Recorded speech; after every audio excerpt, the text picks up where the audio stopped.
All right, this is the Tokina atx-m, or Advanced Technology Motif, or mirrorless, whatever you want to call it, 33mm f1.4 for Fujifilm X-mount APS-C cameras.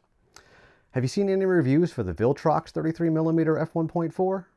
If so, this should perform optically pretty much the same, but costs $150 more. So, I'm just done with money. Never stop having fun. Wait, what? No, there's more to it than that. Roll the other title.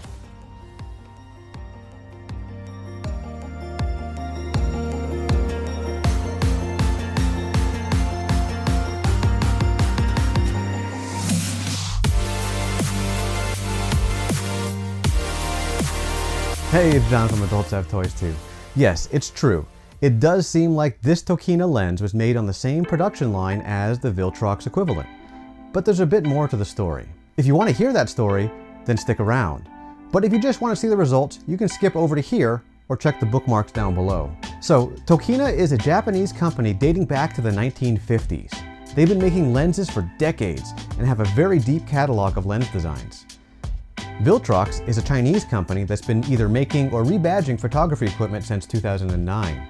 And they just started selling lenses under their name in 2018. While a relative newcomer to the lens game, their lenses have been well received, including the 33mm f1.4. Put the Viltrox and the Tokina lenses next to each other and they look almost identical.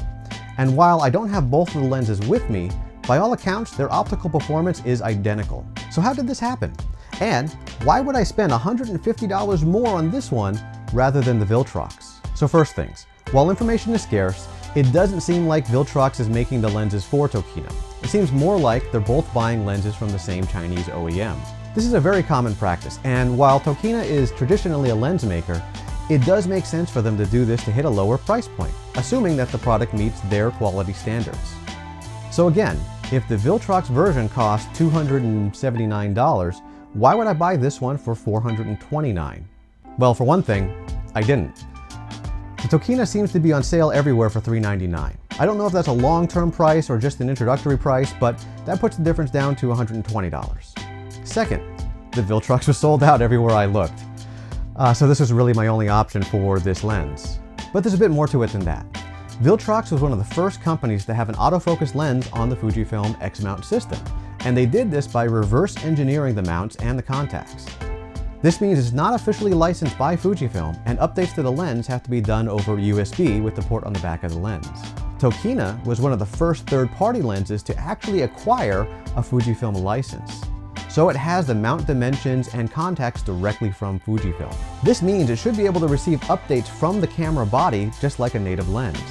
What is interesting though is that there's still a spot on the back of the lens where the USB port would have gone.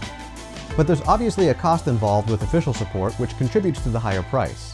This official support means that it's less likely to have software issues, and it seems that the issue that Viltrox lenses had it on the X Pro camera is fixed, though I can't confirm that.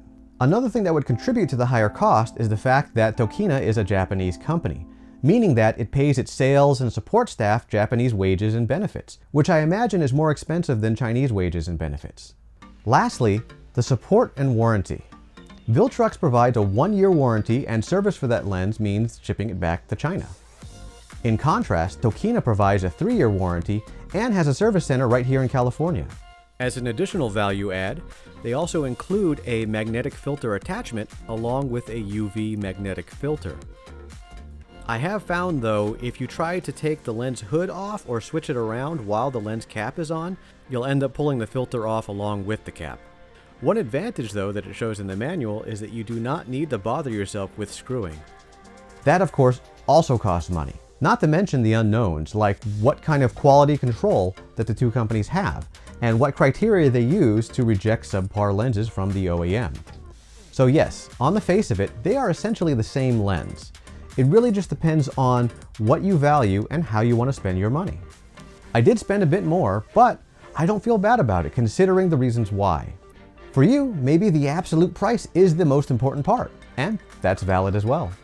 The lens itself feels really well built with a full metal construction and a focus ring and aperture ring.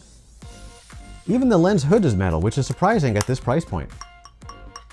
The focus ring does feel very substantial, though it is still focused by wire. The autofocus seems to work just as well and as fast as my Fujifilm XF 35mm f2 lens. Even the focus modes change like they should on a native lens. The Tokina lens has a physical aperture ring, which I do like, though it doesn't have any clicks. This would be cool if it smoothly changed aperture, but it changes in third stop steps just like the clicky Fujifilm ring. I would much prefer having those tactile clicks. Now, if you spent the time and enjoyed listening to me going on and on about these little details, then I consider you a true fan and a part of the toy gang. If you want to see more like this, then leave a like and consider subscribing. And watch for the wink in the next section that's specifically for me to show you my support. People who skipped over to the next section won't get the love and appreciation behind the wink that you will. So why did I get this lens in the first place? Let me switch over to my other 50mm equivalent lens and show you why. Okay, so here is the XF 35mm f2 lens from Fujifilm. I set it the same as the lens I had on there, which was an f4 maximum lens. So you should see pretty much the same, but watch this. And listen, you can hear the aperture ring click. Now we're out to f2. Obviously I'm kind of blown out, so let me go ahead and make another adjustment to the ISO. And even with that, I'm still blown out, so I'm actually going to knock out a light here. And there we are. So how do I look? I think it's a little bit sharper, and you get a little bit more of that background blur to giving that kind of high production value look. But the reason why this lens is a little annoying to me is this. Watch the edges of my frame. And this is what you call focus breathing. You'll see that the edges of the frame will actually move in and out based on how far I am from the lens. So the Fujifilm is doing a good job keeping me in focus even while I move around, but you'll see that the frame size changes. Now let's see what happens when I throw the Tokina on there. All right, so now we are, for the first time, looking through the Tokina lens. This is set at f2, just like the Fujifilm, so you might have actually a little bit more sharpness since it's not completely wide open, but you don't get that same level of focus breathing, but you still keep me in focus as the Fujifilm. Now, is this worth spending the money on an entirely different lens? To me, yes, but it all depends on what your workflow is and what you already own and what you're looking to purchase. And just for fun, let me go ahead and adjust this out to the full wide open f1.4. Now you can see I'm really blown out, and this is with one of these lights off. So let me go ahead and bring this down again. So here I've turned off all the lights in my room. The only light I have is a little bit of light coming from the window, and of course the little lights that I have on my shelves behind me.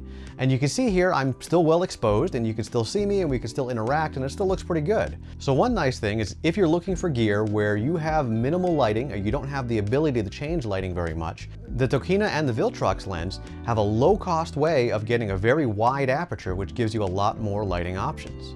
But of course I know not everybody's use case is mine, where I'm sitting in front of a camera in a room doing a YouTube video. You want to see a little bit more. So let's check it out.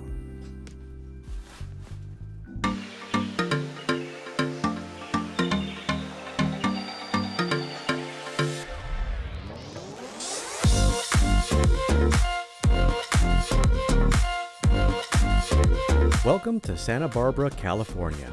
We're going to start our trip in the bright sunshine of the botanical gardens and see if we can get some photos. We're also going to do a little bit of video recording. In video recording, you have tighter tolerances with your light based on your shutter speed. So one thing you can use is an ND filter. So all the video and photos you're seeing here are through that Tokina lens. So a wide open aperture with an ND filter gives you that nice background blur.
And here we are in downtown Santa Barbara.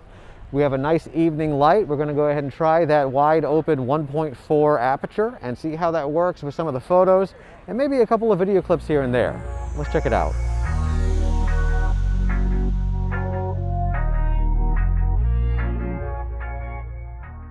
So I'm showing you a mixture of day and evening shots out here. You can see the bokeh or background blur is kind of interesting. It's a little busy, but a little swirly, gives it some interesting character.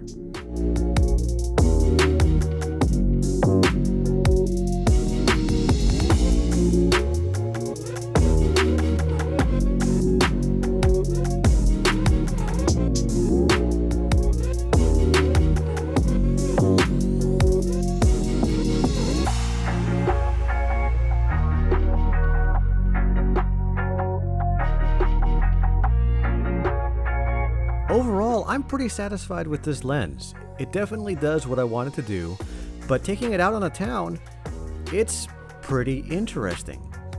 Now, I probably wouldn't bring it over my Fujifilm f2 just because of the weather sealing and it's a little bit smaller, and I think the f2 is a little bit sharper, but this has a very interesting character. But if I was in a situation where I really needed that extra stop of light, which is double the light, then it's really no question.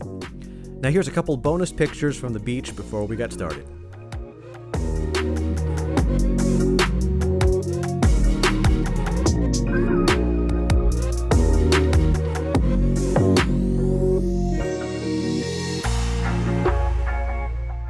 So that's really all I have for you today. So until next time, never stop having fun.